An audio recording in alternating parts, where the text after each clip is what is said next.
விழுப்புரம் மாவட்டம் செஞ்சிக்கோட்டை யுனெஸ்கோவின் உலக பாரம்பரிய பட்டியலில் அதிகாரப்பூர்வமாக சேர்க்கப்பட்டுள்ளது என்ற செய்தி செஞ்சி மக்களிடையே பெரும் மகிழ்ச்சியை ஏற்படுத்தியுள்ளது. மராட்டிய மன்னர்களால் மகாராஷ்டிரா மற்றும் தமிழகத்தில் அமைக்கப்பட்ட 12 கோட்டைகள் அடங்கிய மராட்டிய ராணுவ கோட்டை நிலப்பரப்புகள் என்ற பிரிவில் செஞ்சிக்கோட்டை இணைக்கப்பட்டுள்ளது குறிப்பிடத்தக்கது. இந்த அங்கீகாரம் செஞ்சிக்கோட்டையின் வரலாற்று மற்றும் கலாச்சார முக்கியத்துவத்தை உலக அளவில் உறுதிப்படுத்துகிறது.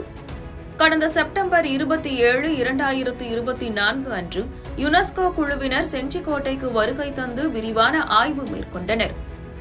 இந்த குழு கோட்டையின் முக்கிய இடங்களான ஆயிரங்கால் மண்டபம், வெங்கடராமர் கோவில், நெற்களஞ்சியம், யானை கூடம், கல்யாண மண்டபம் மற்றும் கோட்டை மலை மீதுள்ள ராஜாக்கள் வாழ்ந்த இடங்கள், அங்குள்ள பீரங்கிகள் ஆகியவற்றை பார்வையிட்டனர்.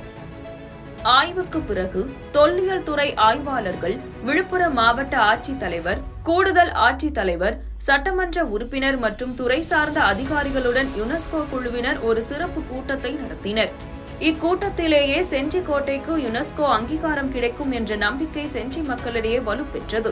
செஞ்சிக்கோட்டையை ஒரு முக்கிய சுற்றுலா தலமாக மேம்படுத்த வேண்டும் என்பது செஞ்சி மக்களின் நீண்ட நாள் கோரிக்கையாகும். தற்போது யுனெஸ்கோ குழுவினரின் ஆய்வு மற்றும் அதை தொடர்ந்து கிடைத்துள்ள உலக பாரம்பரிய தல தகுதி இந்த கோரிக்கைக்கு புத்துயிர் அளித்து செஞ்சியின் சுற்றுலா வளத்திற்கு ஒரு புதிய பாதையை வகுக்கும் என எதிர்பார்க்கப்படுகிறது.